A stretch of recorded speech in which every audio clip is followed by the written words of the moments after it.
So cerebral edema, swelling on the brain, we can use a diuretic. The diuretic that is specific to the brain is mannitol. Now, it's used in some sort of toxic removal things. It's also used in some renal failure, but it's mostly for the brain. Furosemide, Lasix, is mostly used for the lungs full of fluid or peripheral edema. Mannitol, you have a child swelling in the brain, you want to decrease it, mannitol is the drug of choice. Reye syndrome. We know Reye syndrome is due to parents who say, oh, let's give them an aspirin, fever, pain, whatever. And not all children can tolerate it. Now, as adults, it's not a problem, but children, we don't know what's going on with it. Usually it's to follow a viral syndrome. And the one that we always see is influenza. Okay. So it's due to aspirin, it's metabolic, it's in children. And we usually see this after a viral illness like influenza. Febrile seizures usually occur in, what do you think the ages are?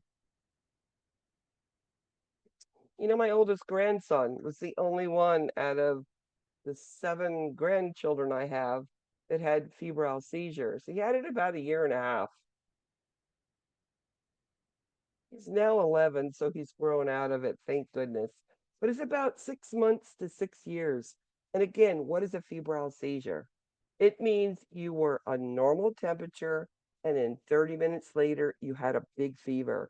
It's the rate of rise, how quickly that fever went up, and the brain sparks and says, I don't like all of a sudden that, big fever. And of course, you go into seizures, and it's that tonic-clonic sort of thing that you see. Childhood hypopituitarism results in which condition? So that's the anterior lobe. It has to do with growth, right? The other lobe is the posterior lobe, which is diabetes insipidus and SIADH. And yes, it's pituitary dwarfism. How would you describe precocious puberty?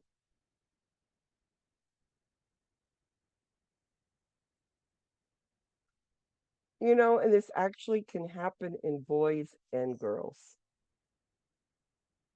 And it's reaching puberty too early. And this is like there are little girls at age 6 are going through puberty and getting their periods, and they're getting breasts and getting curves, and it's not normal. And they get teased with it. Also, boys, they can actually get facial hair, etc. So what we do is we can administer a drug in pharmacology. It was Lupron, is what they were saying you could give, and it stops it.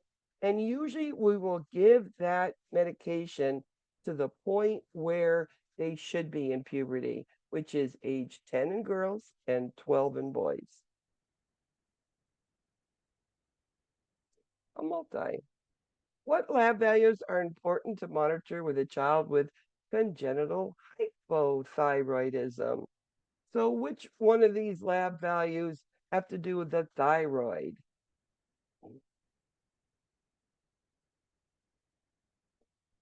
I think one of the hardest things with this chapter is all the endocrine and all the where it could be.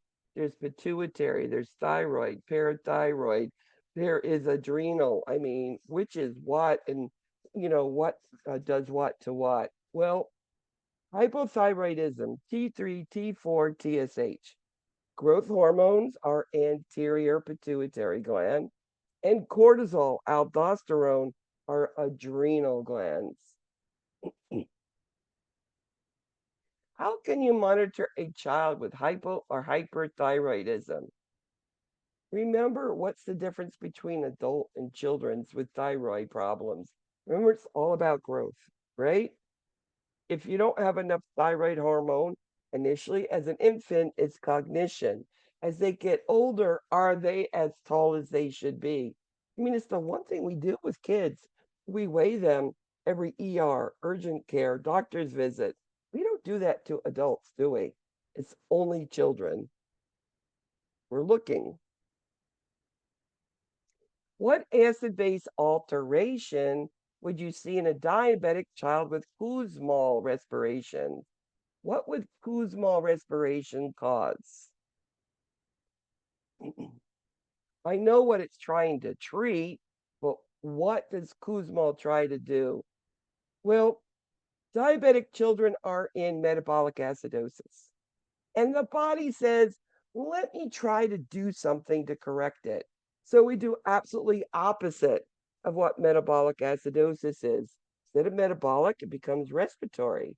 Instead of acidosis, it becomes alkalosis. It's part of that body's compensation. Very good.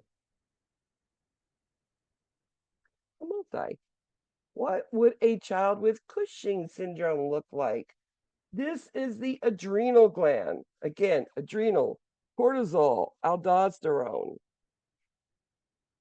This is mostly Cushing syndrome in children. It's due to be given, you gave too much steroids to a child for too long of a time.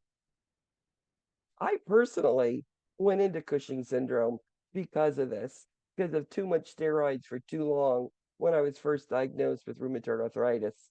And it's that big moon face. And they're young kids that get little hair on their chins, and their cheeks are these red, ruddy looking things. And their fat is in their trunk and their face. And you're going to see skinny arms and skinny legs. And that's due to muscle wasting because of the steroids, okay?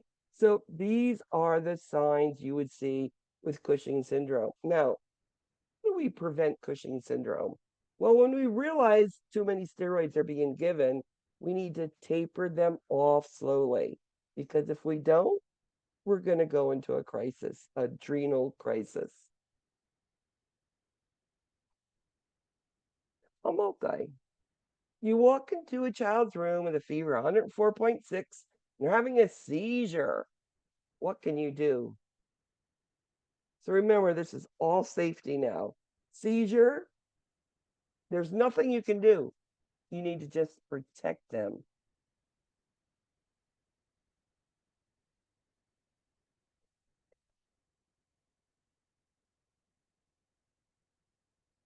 So again, check the bed, turn them to the side rails up, pad them if you can. You're never going to put them in a cold bath. It's too much chill. Yes, and then if we need to, start an IV if they need something more than just waiting for the seizure to stop. Very good, guys. An autoimmune disease of the thyroid gland. The one thing about this problem with the thyroid gland, hyperthyroidism, you can remove the thyroid. Um, Hypothyroidism, you can give drugs. An autoimmune, you can't remove it. You have to administer drugs. And you have to monitor the levels so closely. It's called Hashimoto's. My daughter-in-law has Hashimoto's, and she talks about even today, and she's 39 years old, trying to regulate into the medicines that she gives to get the levels where it should be. And this is usually girls, and it's usually that late childhood, early adolescent when we start to see it. It's something they just have to work with. Addison disease. This is adrenal gland. This is not enough of what does the adrenal gland secrete? Cortisol and aldosterone. Usually, babies born with Addison disease, not enough cortisol and aldosterone, are children that are born with what we call ambiguous genitalia. We don't know if they're a boy or girl. They could have testicles and a vagina, a penis and a vagina. There are different things that we see with it.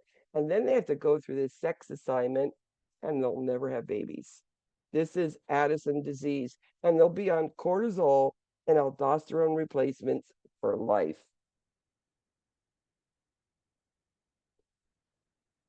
A multi.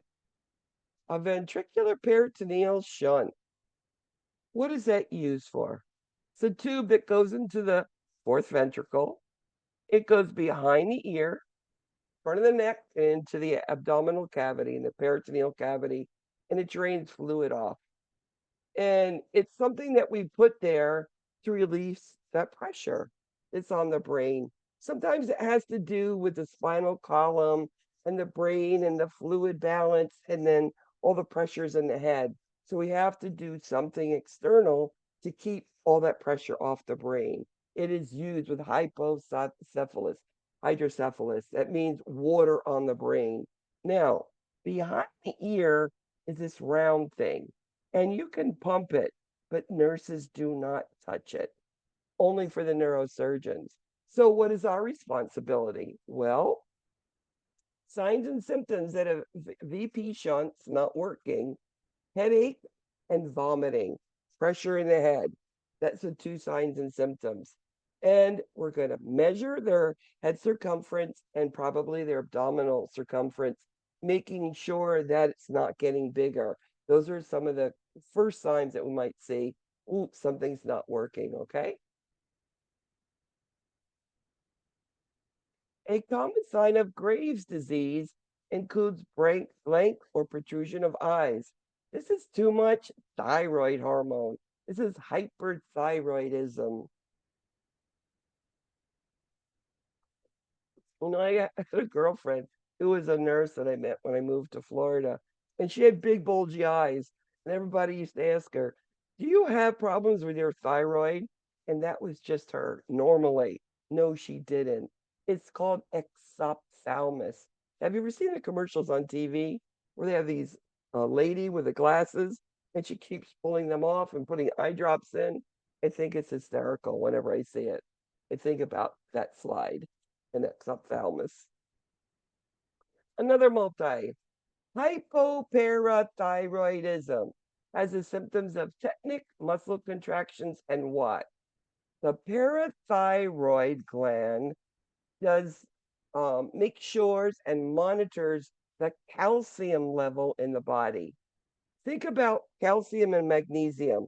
What do they both work on? Muscles. Whether it's calcium or magnesium, all about muscles. So if you don't have enough calcium, your muscle's going to be weak. You're going to be just sitting there, right? Low calcium levels. What would happen if you have too much? You could have paresthesia, not be able to move, right? Very good. Multi. So what are signs of hyperparathyroidism? Too much calcium. What would you see? Remember, it's all about the muscles.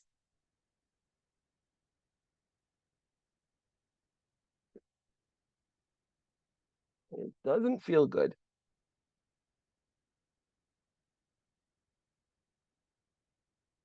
So it's nausea, vomiting, confusion, and then that paresthesia in the extremities. They're just so stimulated you can't even move them. And it's hypercalciunemia, hyperparathyroid, too much calcium, parathyroid, calcium. So what does the parathyroid hormone do?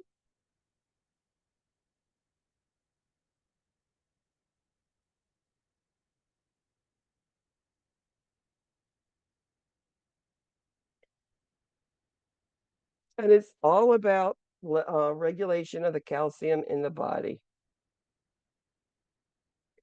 Which of the following might cause an adrenal crisis, Addisonian crisis? Remember, adrenal glands, cortisol, aldosterone. What happens when you have a crisis? I mentioned it.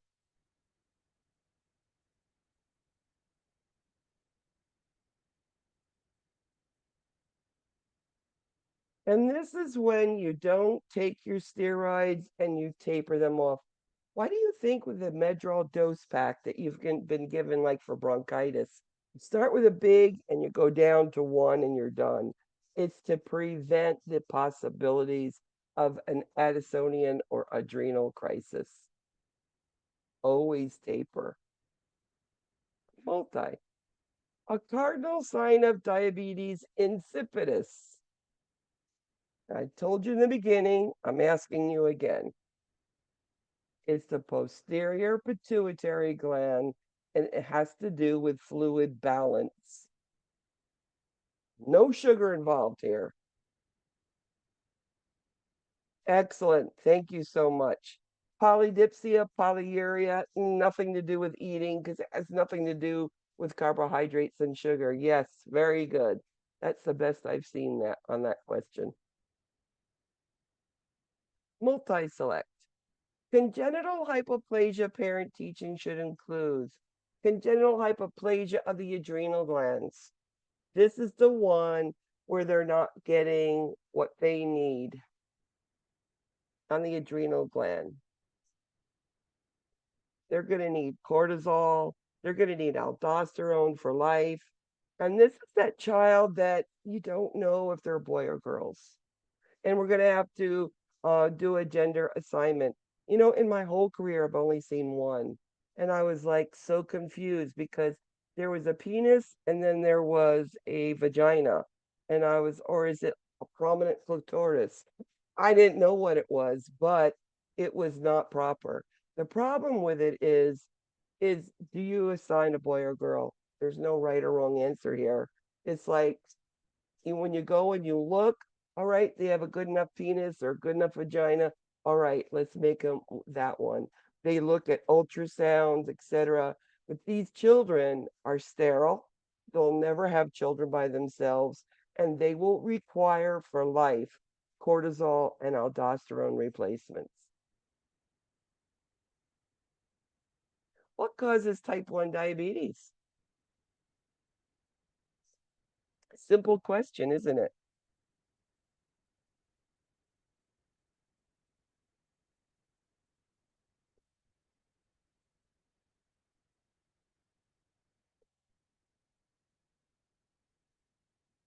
So type 1 diabetes, that means your pancreas is not working. And it is an autoimmune type thing. So these patients are immunosuppressed and they're very apt to get other types of diseases. That's part of that group of people. Um, type 1 diabetes means the body doesn't secrete insulin. That means carbohydrates are not digested. What are the symptoms of diabetes?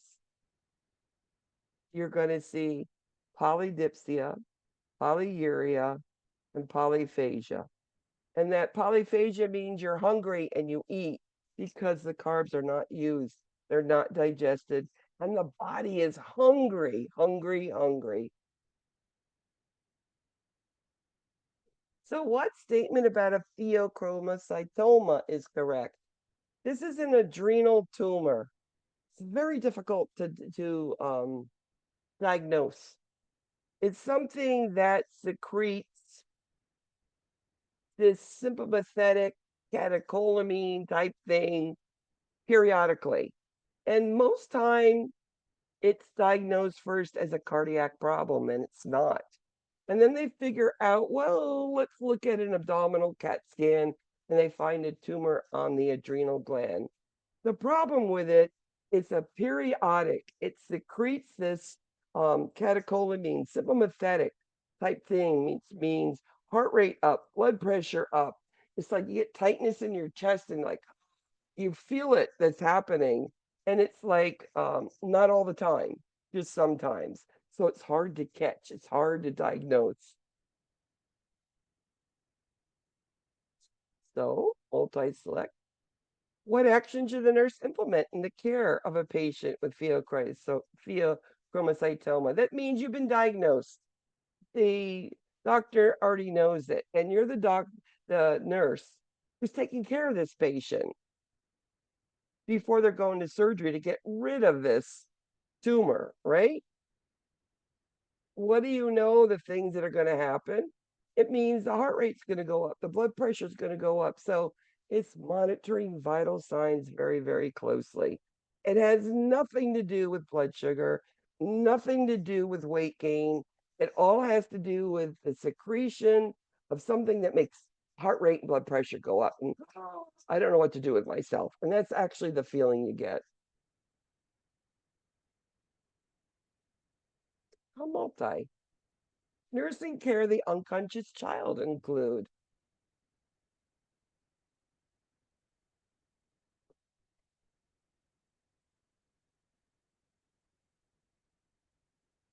I think this unconscious child depends on why are they unconscious?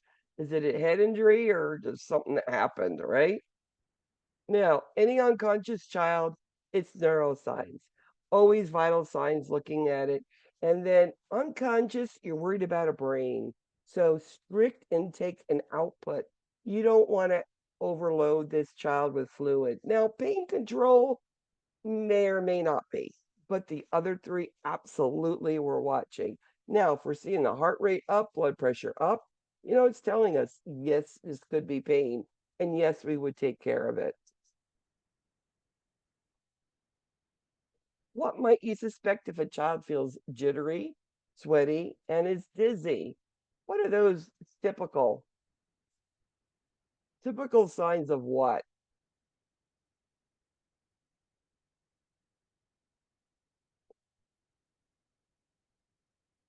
Typical hypoglycemia. And remember, look at this question.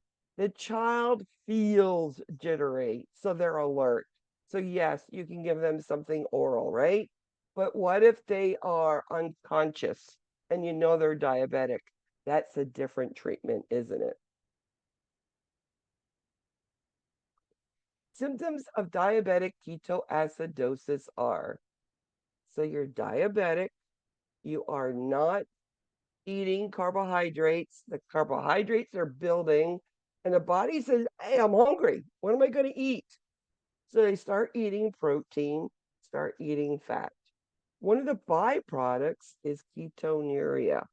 Now, there is a fruity breath that you will never forget.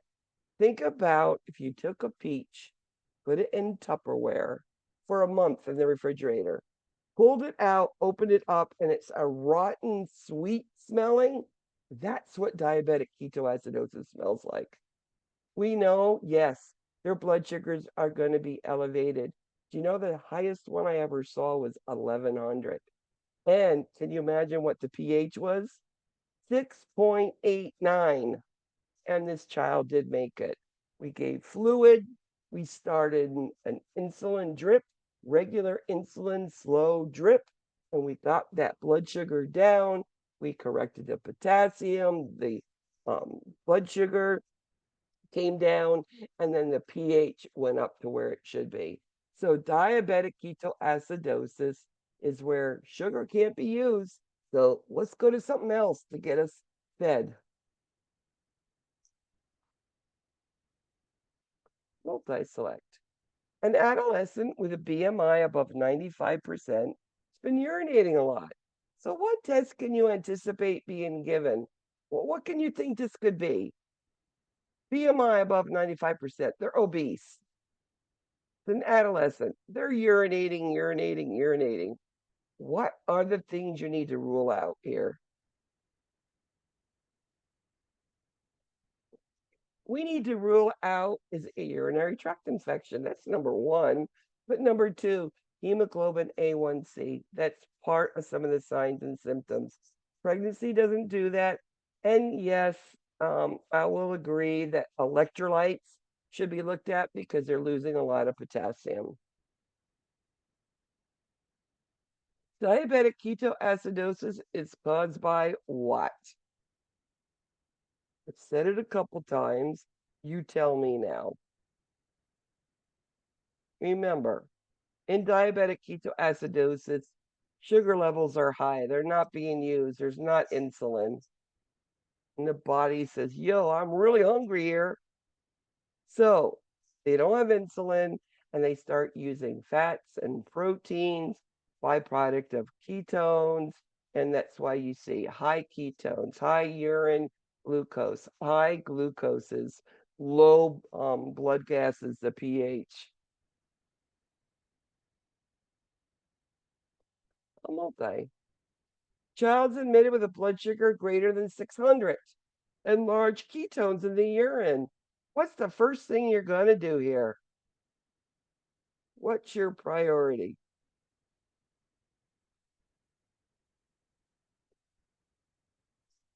I love it when you do the little bedside glucoses and they're like error too high to tell you it has to go up to the lab. Again, we are going to give IV saline. Let's dilate all of that and dilute that blood sugar, right? That's what we want to do. And then we're giving regular insulin drip slow so that we can get that blood sugar down slowly. Nothing sub-Q is going to do anything. So initially, priority, IV, bolus, and insulin. Later on, we worry about the potassium and electrolytes. A diabetic child complains of feeling jittery and the blood sugar is 45. What's the best treatment for this child?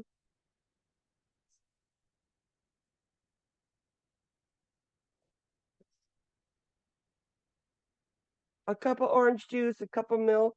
But remember, that sugar is going to wear off quickly. Get some protein in that child, like a turkey sandwich. And that's going to help that blood sugar come up and stabilize. Your patient has experienced a head injury. What would most concern you? Head injury, swelling in the brain. What are you concerned about?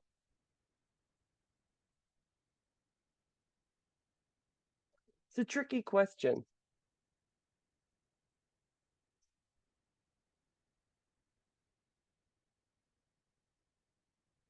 So it's a decrease in urinary output. And why? It's pushing on that pituitary gland.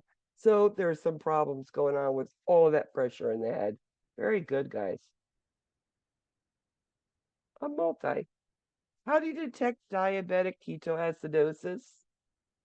Kid comes in, you know they're diabetic, they're pale, they're just usually in wheelchairs. What are you going to see?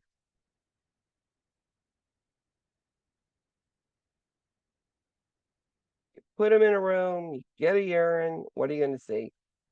Blood sugars are up, ketones, and 4 plus glucose. Dehydration is part of it, but how are you going to detect dehydration? It's not initially. At first, it's the blood sugars, the ketones, 4 plus glucose. A multi. What would alert you that a child's head injury is deteriorating? So kid fell down, hit his head, is in a little bit of amnesia initially. Then what happens that you know something else is going on? Maybe a brain bleed, right?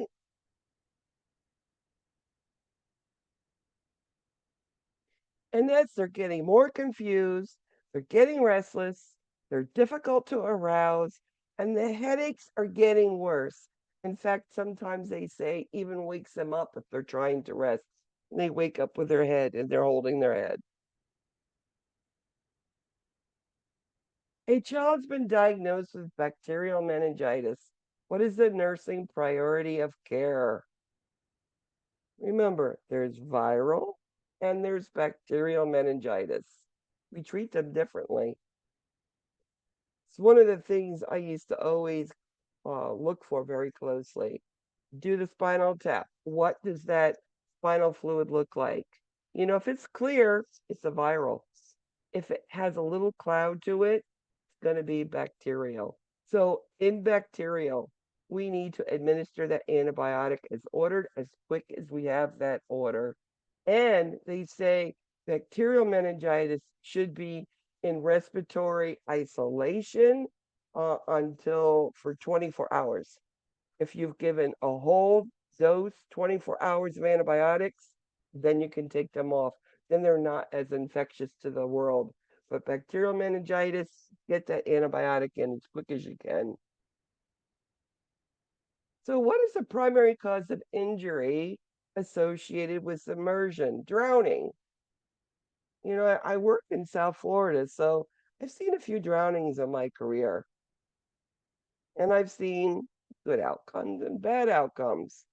I mean, many kids go down and under, they pull them out, they revive them, they're running around, and the parents thinks everything is okay. No.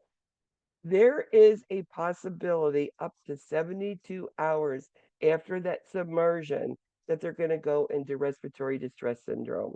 These children will all be admitted to at least a step down intensive care with a saturation monitor because they can, as I said, go in respiratory distress syndrome. It's all about hypoxia. Fluid filled that lungs, and there was a moment they didn't get oxygen and the lungs sometimes don't like it. Last question. Which CSF lab results correlate with bacterial meningitis? So as I said, I'd like to watch those spinal taps. What is the color of the fluid? And if it was milky or cloudy at anything, I'm going to wait for the lab value to come up. And the two things I'm going to look for is glucose and protein. Bacteria love glucose and they eat it up, eat it up, eat it up. So the glucose is low. They don't like protein, so it's elevated. When you see that milky colored, cloudy on cerebral spinal fluid, low glucose, elevated protein, it's bacterial, and your priority, give an antibiotic. You see how we did? Jesse, good job. 5 more weeks ago. Yes. And Gina, good job. Susan, a BC and an MOUSC, and we did it. We got through it. I think I described a lot of this stuff for you. I think you understood what I was talking about. So I hope that I brought it home. Especially, I know that you're doing some of this in your med search too. Remember, anybody who wants to go over it even closer, just let me know. And I'm more than glad to go over it very closely with you. So your grades will be out by 12 o'clock on Saturday. All right. Your homework grades have been turned on. So you're going to see differences in your grades. Okay. That's how homework reflects and will affect your grades. So thank you, everybody. Good night. Thank you. Good night. Hi, My Professor. pleasure. Thank you. My pleasure.